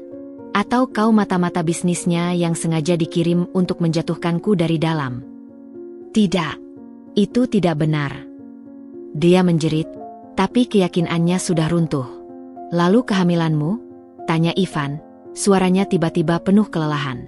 Setelah tahu kemungkinanku punya anak sangat kecil, bagaimana kau bisa hamil dalam waktu singkat? Apa kau sudah merencanakan ini dari awal? Aku cuma alat untuk naik status. Lalu kau akan bawa anak dari pria lain untuk jadi ahli waris Wijaya Group. Wajah Dea benar-benar pucat. Rencananya yang rumit itu, yang dibangun dengan susah payah selama ini, terbongkar dalam satu malam. Dalam keputusasaan,nya, naluri bertahannya muncul dengan cara yang salah. Kau pikir kau suci, Ivan? Desisnya, suara penuh racun. Kau yang berselingkuh dari istrimu yang baik itu. Kau yang tega ninggalin Rizka setelah dia susah payah nemenin lu dari nol. Ibu lo aja nyuruh lu ninggalin Rizka karena dia miskin. Kalian berdua aja yang rakus dan gak pernah puas. Aku cuma ambil kesempatan. Kata-kata itu melukai. Karena mengandung kebenaran yang pahit. Ivan mengatupkan mata sejenak, menahan rasa sakit. Tapi dia sudah terlalu jauh untuk mundur. Aku memang bersalah pada Rizka. Tapi itu tidak membenarkan apa yang kau lakukan. Penipuan, pengkhianatan bisnis, mungkin. Dan yang terakhir, matanya terbuka, penuh keputusan. Kau melukai ibuku. Sampai patah tulang. Itu garis terakhir. Dia, melihat tak ada lagi belas kasihan di mata Ivan, histeria pun mengambil alih. Dia maju, tangan mencakar. Kau tidak boleh mengusirku. Aku istrimu. Aku hamil anakmu. Ivan menghindar. Dea, karena momentum, terus melaju. Mama Clara, yang dibantu perawat pribadi yang bergegas masuk setelah mendengar keributan, mencoba berdiri dari kursi rodanya yang masih baru. Sudahlah, hentikan, seraknya, suara lemah. Tapi Dea dalam kondisi panik total. Tangannya yang melambai-lambai secara tidak sengaja mendorong tubuh ringkih Mama Clara yang sedang berusaha bangun. Dorongan itu tidak keras, tapi cukup untuk Mama Clara yang keseimbangannya sudah buruk dan tulangnya rapuh. Aduh, teriak Mama Clara sebelum tubuhnya terjungkal ke lantai untuk kedua kalinya dalam hidupnya. Kali pertama oleh sirup, kali ini oleh dorongan. Dia jatuh dengan posisi yang tidak wajar, dan jeritan kesakitan yang memilukan langsung memenuhi ruangan. Ibu, teriak Ivan, semua urusan dengan Dea terlupakan. Dia bergegas mendekati ibunya yang mengerang kesakitan, wajahnya meringis. Dea berdiri terpaku, tangan menutup mulut. Dia melihat apa yang telah diperbuatnya. Dalam sekejap, wajahnya berubah dari marah menjadi ketakutan murni. Dia baru saja, di depan saksi, perawat dan Ivan, menyebabkan mertuanya cedera parah. Itu adalah kesalahan fatal. Titik tidak bisa kembali. Ivan, Sambil memeluk ibunya yang menangis kesakitan, menoleh ke Dea. Matanya seperti es. Keluar, bisiknya, tapi penuh kekuatan. Sekarang, sebelum aku memanggil polisi karena penganiayaan. Ivan, aku tidak sengaja. Dia yang menghalangi, ratap Dea. Keluar. Raungan Ivan mengguncang ruangan. Dea akhirnya lari. Dia mengambil tasnya yang tergeletak, dan tanpa menoleh lagi, keluar dari rumah yang dulu ia impikan sebagai istana kerajaannya. Dia meninggalkan segalanya. Suami yang kini membencinya, mertua yang mungkin lumpuh, kehidupan mewah, dan semua rencananya yang ambisius. Malam itu, Ivan duduk sendirian di rumah sakit, menunggu hasil operasi ibunya. Dokter mengatakan prognosisnya tidak baik. Mama Clara mungkin akan bergantung pada kursi roda untuk selamanya. Di tengah keheningan lorong rumah sakit yang berbau antiseptik, Ivan menatap tembok kosong. Dalam kehancuran total hidupnya, satu wajah muncul dengan jelas. Wajahku, Rizka, yang dulu selalu menatapnya dengan penuh cinta dan kesetiaan. Wajah yang telah ia khianati. Dia telah kehilangan segalanya demi sebuah ilusi. Dan pertaruhan terakhirnya, pernikahan dengan Dea, berakhir dengan kehancuran yang lebih parah dari yang pernah ia bayangkan. Sementara Dea, di sebuah kamar hotel murah dengan uang terakhirnya, menatap perutnya yang masih rata. Dia telah mempertaruhkan segalanya dan kalah. Kini, dia harus menghadapi dunia sendirian, dengan aib yang melekat padanya seperti sirup merah yang tak bisa dicuci. Mantan selingkuhan, penipu, pengkhianat, dan sekarang, penganiaya orang tua. Pertaruhan terakhirnya telah habis, dan meja judi kehidupan telah memungut semua taruhannya.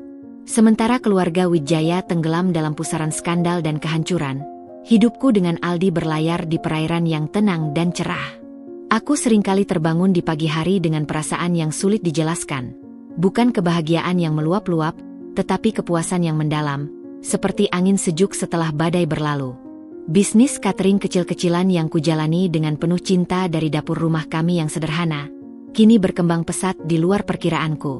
Viralnya insiden, sirup merah, tanpa kusadari telah membuat namaku dikenal. Bukan sebagai korban atau pendendam, tetapi sebagai wanita yang berani dan tegas. Pesanan berdatangan, bukan sekadar karena rasa penasaran, tetapi karena produkku memang berkualitas. Aku menemukan kegembiraan sejati dalam menciptakan hidangan lezat, memadukan rasa, dan melihat senyum puas para klien. Aldi, dengan koneksi dan kecerdasan bisnisnya, membantuku menata segalanya dengan profesional. Ia tidak menguasai, tetapi mendukung. Ini bisnismu, Riz. Aku hanya memastikan roda-roda administratifnya berjalan mulus, katanya suatu hari sambil membantuku mengemas pesanan kue untuk sebuah acara ulang tahun anak. Rumah kami, bukan apartemen lagi, tapi sebuah rumah kecil yang kami sewa di lingkungan yang asri, penuh dengan aroma vanila, kayu manis, dan coklat yang memanggang. Suara oven berdesis dan musik instrumental lembut menjadi soundtrack keseharian kami. Di sini, tidak ada kemewahan palsu seperti di rumah Ivan dulu. Di sini, hanya ada kehangatan yang nyata. Suatu sore, saat aku sedang bereksperimen dengan resep cheese secake rasa mangga, Aldi mendatangiku dari belakang dan memelukku. Aku punya kejutan, bisiknya di telingaku. Apa itu? Jangan-jangan kamu pesan lagi bahan dalam jumlah besar. Aku masih kebingungan dengan stok yang kemarin, godaku. Diam dulu, ia tertawa. Besok, kita akan bertemu dengan seorang investor untuk bisnis cateringmu. Dia tertarik untuk mengembangkannya menjadi brand yang lebih besar, mungkin dengan outlet kecil. Aku berbalik, mata membelalak. Serius? Tapi aku baru mulai. Aku bukan chef terkenal. Aldi menatapku lembut. Kau tidak perlu menjadi terkenal. Kau hanya perlu menjadi dirimu sendiri. Rizka yang pekerja keras dan berbakat. Produkmu yang berbicara. Dan ingat, investor ini adalah teman lamaku. Dia melihat potensi, bukan sensasi. Pertemuan itu berlangsung di sebuah kafe yang nyaman. Investor tersebut, seorang wanita parubaya bernama Ibu Rina, ternyata sangat ramah dan visioner. Dia tidak banyak menyinggung masa laluku, tetapi fokus pada rencana bisnis, kualitas produk, dan visi jangka panjang. Saya suka cerita di balik brand, katanya sambil mencicipi sampel kue lapis legitku. Tapi yang lebih saya suka adalah rasa dan konsistensinya. Anda punya sesuatu yang spesial, Ibu Rizka. Dalam sebulan, dengan bantuan Aldi dan Ibu Rina, Rizka's Kitchen resmi memiliki identitas bisnis yang jelas. Kami memutuskan untuk membuka gerai kecil di sebuah kawasan kuliner yang sedang naik daun. Prosesnya menegangkan, tetapi juga menyenangkan. Aku belajar banyak hal baru, manajemen inventaris, pemasaran digital, dan layanan pelanggan. Semua dilakukan dengan kesadaran penuh dan kebebasan, tanpa ada yang mengatur atau merendahkan seperti dulu. Di tengah kesibukan mempersiapkan pembukaan gerai, Aldi mengajakku pergi ke sebuah tempat. Bukan restoran mewah, tapi ke sebuah pantai kecil di pinggir kota.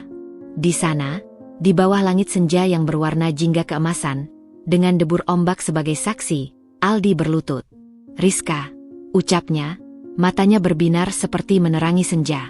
"Kita sudah melewati badai bersama. Aku melihat kekuatanmu, ketegaranmu, dan hatimu yang baik. Aku tidak ingin hidupku tanpa dirimu di dalamnya. Maukah kau menikah denganku? Bukan dengan pesta mewah atau drama, tetapi dengan cinta yang sederhana dan tulus." Air mata kebahagiaan mengalir di pipiku. Ini berbeda dengan lamaran Ivan dulu yang penuh dengan pertimbangan gengsi dan pamer. Ini murni, dari hati ke hati. "Ya, Aldi." Dengan senang hati, kami memutuskan untuk mengadakan pernikahan yang sederhana namun bermakna. Hanya dihadiri oleh keluarga inti dan sahabat-sahabat terdekat yang benar-benar mendukung kami. Tidak ada kemewahan berlebihan. Aku mengenakan gaun pengantin sederhana berwarna gading yang kubeli secara online, tanpa train panjang atau kristal yang menyilaukan. Aldi mengenakan setelan jas yang nyaman. Upacara berlangsung di sebuah taman kecil yang dipenuhi bunga. Tidak ada MC yang berlebihan, hanya seorang sahabat yang menjadi pembawa acara. Tidak ada pidato-pidato penuh sindiran, hanya doa dan harapan tulus dari orang-orang yang mencintai kami. Tanganku menggenggam tangan Aldi, dan untuk pertama kalinya dalam hidupku, aku merasa sepenuhnya aman, dihargai, dan dicintai apa adanya. Saat kami berjalan meninggalkan pelaminan kecil itu, disambut tepuk tangan hangat, aku menyadari sesuatu. Kemenangan sejati bukanlah tentang menghancurkan orang yang menyakitimu. Bukan tentang pesta pernikahan yang viral atau kemewahan yang dipamerkan. Kemenangan sejati adalah kebahagiaan sunyi yang kurasakan sekarang. Memiliki cinta yang tulus, membangun mimpi dengan tangan sendiri, dan menemukan kedamaian setelah badai. Aku telah melewati api penghinaan dan menyiramnya balik dengan sirup merah, tetapi yang tersisa bukanlah rasa manis yang palsu. Yang tersisa adalah kehidupan yang manis karena diisi dengan kerja keras, cinta, dan kebebasan. Aku menoleh ke Aldi di sampingku, dan kami tersenyum satu sama lain. Tidak perlu kata-kata. Disinilah aku seharusnya berada. Disinilah kemenanganku yang sejati, yang tak perlu diumumkan ke dunia, tetapi terasa begitu nyata dan hangat di dalam hati. Waktu berjalan tanpa peduli pada kesedihan atau penyesalan. Hampir setahun telah berlalu sejak insiden sirup merah dan semua kehancuran yang menyertainya. Hidupku dengan Aldi telah berjalan dalam ritme yang indah. Pagi-pagi menyiapkan pesanan untuk Rizka's Kitchen yang semakin laris. Sore hari berkebun bersama di halaman belakang rumah kecil kami. Dan malam hari berbagi cerita di teras sambil menikmati teh chamomile. Suatu Sabtu sore, aku dan Aldi memutuskan untuk berbelanja kebutuhan bulanan di sebuah mal besar di pusat kota. Aku sedang membandingkan harga tepung di lorong supermarket ketika suatu sosok membuatku terpana. Ivan. Dia berdiri sendirian di ujung lorong yang sama, sedang memandangi sekaleng saus tomat dengan tatapan kosong. Aku hampir tak mengenalinya. Pria yang dulu selalu tampil dengan kemeja bermerek rapi, celana chino sempurna, dan aroma parfum mahal itu, kini mengenakan kaos polo usang dan celana jeans yang sudah pudar. Rambutnya yang dulu selalu tersisap rapi kini terlihat kusut dan ada uban yang menyemak di pelipis. Yang paling menusuk adalah bahunya yang membungkuk, seperti memikul beban yang tak terlihat. Aldi, yang menyadari perubahan ekspresiku, mengikuti pandanganku. "Itu dia?" bisiknya, suaranya datar namun waspada. Aku mengangguk pelan. "Iya." Sebelum kami bisa memutuskan untuk pergi, Ivan kebetulan menoleh. Matanya, yang dulu penuh kepercayaan diri, dan kemudian penuh kegelisahan, kini kosong dan lesu. Saat mengenaliku, ada kejutan yang membuatnya tersentak, diikuti dengan gelombang emosi yang kompleks, malu, sedih, dan mungkin penyesalan. Dia tampak ragu, tetapi kemudian dengan langkah berat mendekat. Aldi secara naluriah melangkah sedikit ke depan, melindungiku. "Ivan," sapaku, suaraku lebih tenang dari yang kuduga. "Rizka," balasnya, suaranya serak, seperti jarang digunakan. Matanya beralih ke Aldi, dan dia mengangguk singkat. "Mas Aldi." Aldi membalas anggukan itu tanpa kata. Suasana canggung menggantung di antara kami, di antara rak-rak berisi bumbu dapur. Aku yang akhirnya memecah kebisuan. "Bagaimana keadaan?"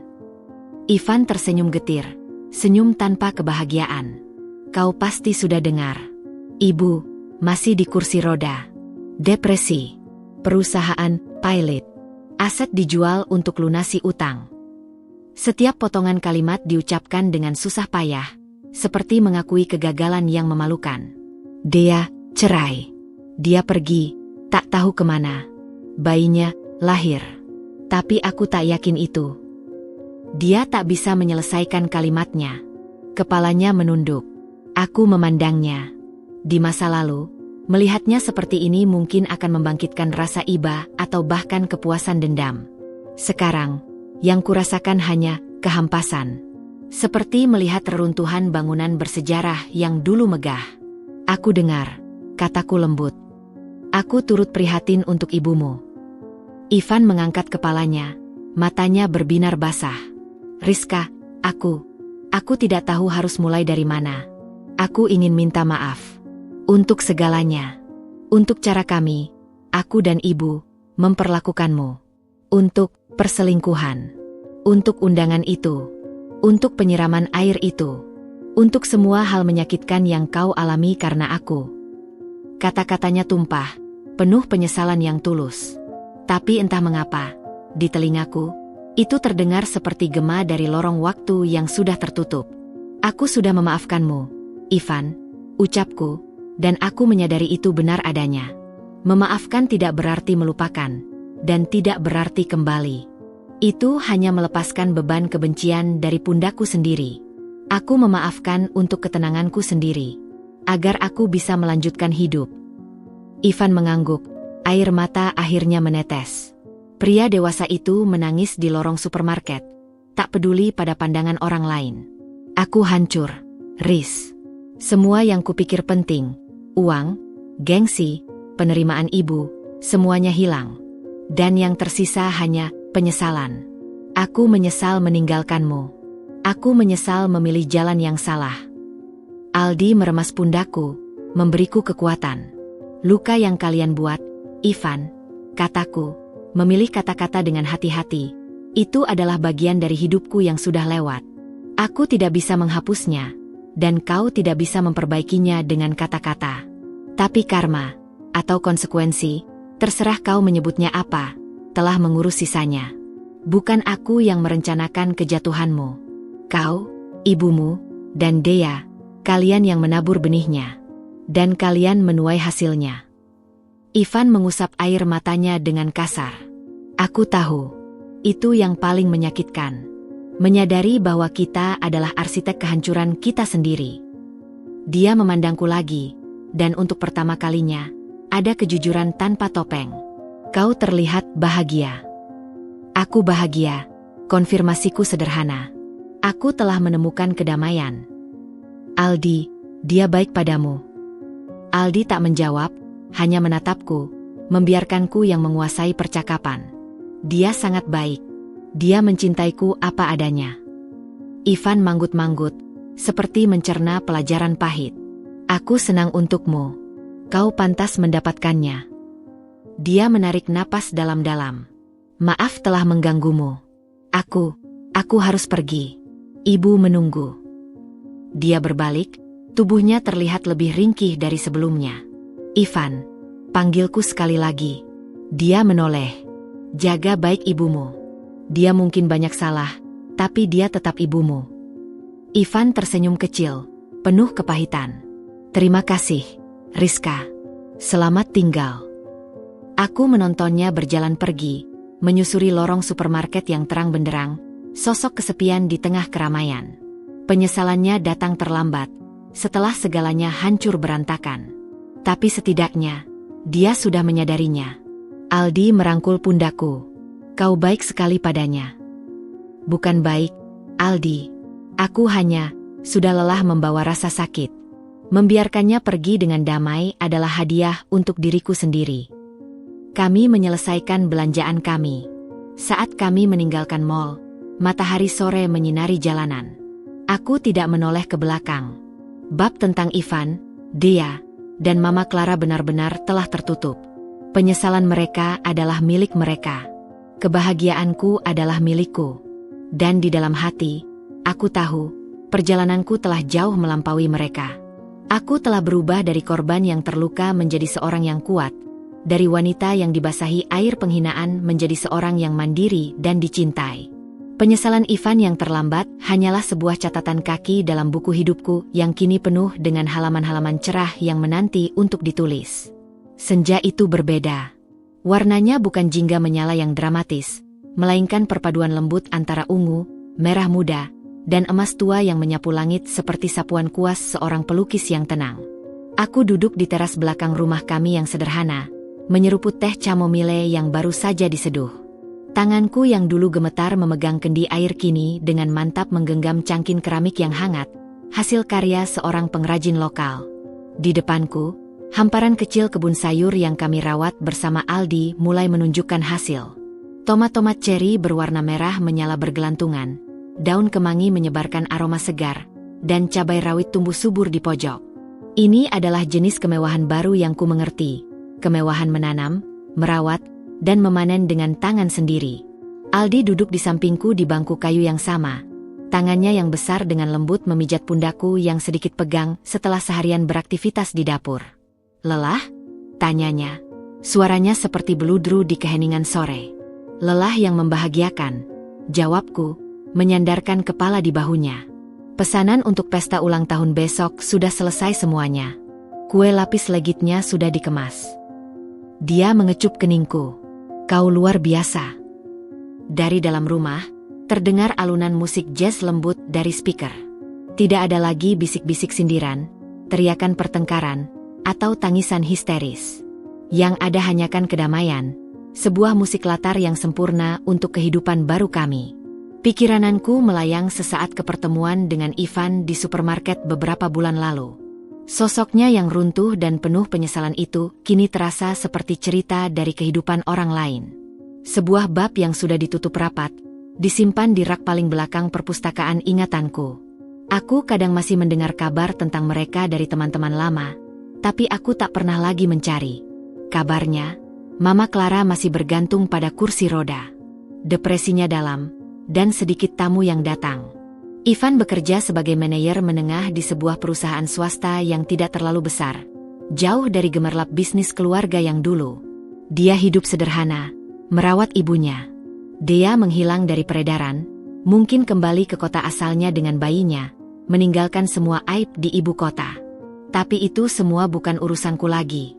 Bukan berarti aku kejam. Aku hanya memilih untuk memfokuskan energi pada hal-hal yang membangun, bukan yang merusak. Kau ingat saat pertama kali kita bertemu? Tanya Aldi tiba-tiba, memutuskan renunganku. Aku tersenyum. Bagaimana bisa lupa? Aku waktu itu baru saja keluar dari sidang cerai, mataku bengkak, dan kau menawariku segelas air putih di kedai kopi itu. Kau bilang, air putih lebih baik daripada air mata asin. Aldi tertawa kecil. Dan kau menatapku seperti aku orang gila. Karena waktu itu memang terdengar gila. Tapi ternyata benar. Aku memandang matanya yang teduh. Kau memberiku ketenangan saat duniaku berputar kencang. Dan kau memberiku alasan untuk tersenyum setiap hari. Balasnya, menatapku penuh cinta yang tak tersembunyi. Mentari semakin rendah. Sebuah burung gereja hinggap di pagar kayu, berkicau riang sebelum terbang lagi. Kehidupan ini sederhana, bisa ditebak, dan sangat indah. Tidak ada lagi kejutan yang menyakitkan, tidak ada lagi drama yang memeras emosi. Hanya ada kerja, cinta, dan istirahat yang damai. Aku menarik napas dalam-dalam, menghirup aroma tanah basah setelah siraman sore, campuran aroma teh, dan kehadiran Aldi. Di sini, di teras kecil ini, aku menemukan segalanya yang tidak pernah kudapatkan di rumah mewah keluarga Wijaya. Penerimaan tanpa syarat, cinta tanpa manipulasi, dan kedamaian tanpa topeng. Sirup merah itu, aib itu, semua kehancuran mereka, semua itu bukan lagi tentang kemenangan atau kekalahan. Itu hanyalah sebuah pintu yang harus kulewati untuk sampai ke sini. Sebuah pintu yang berat dan menyakitkan, tapi perlu. Dan kini, pintu itu telah tertutup rapat di belakangku. Besok pagi kita ke kebun binatang, ya? Usul Aldi tiba-tiba. Seperti janji kita minggu lalu. Melihat orang utan dan memberi makan jerapah. Kita juga bisa bawa bekal dari rumah. Sandwich dan buah potong. Tambahku, hati berdesir riang oleh rencana sederhana itu. Sudah pasti. Kami duduk berdua dalam keheningan yang nyaman, menyaksikan matahari benar-benar tenggelam, meninggalkan langit berwarna ungu kelam dan bintang-bintang pertama yang berkedip malu-malu. Episode menyakitkan dengan Ivan, Dea, dan Mama Clara telah menjadi masa lalu yang jauh. Mereka terjatuh oleh kesombongan, kebencian, dan fondasi yang rapuh. Aku tidak lagi memikirkan pembalasan. Botol sirup merah itu adalah katarsis terakhirku, sebuah tanda pisah yang dramatis sekaligus pembebasan. Saat ini, yang ada hanyalah kedamaian, cinta yang tulus dari Aldi, dan masa depan cerah yang kami bangun bersama-sama, tangkai demi tangkai, hari demi hari, tanpa perlu menyiram siapapun, tanpa perlu membuktikan apapun pada dunia.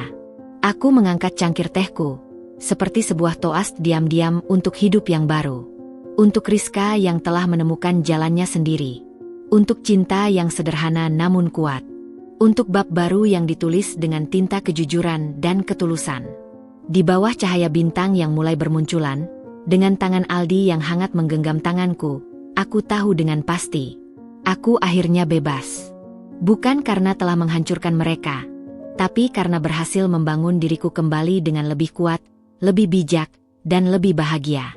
Dan inilah, panggung terindah yang tak pernah kuduga akan kumiliki.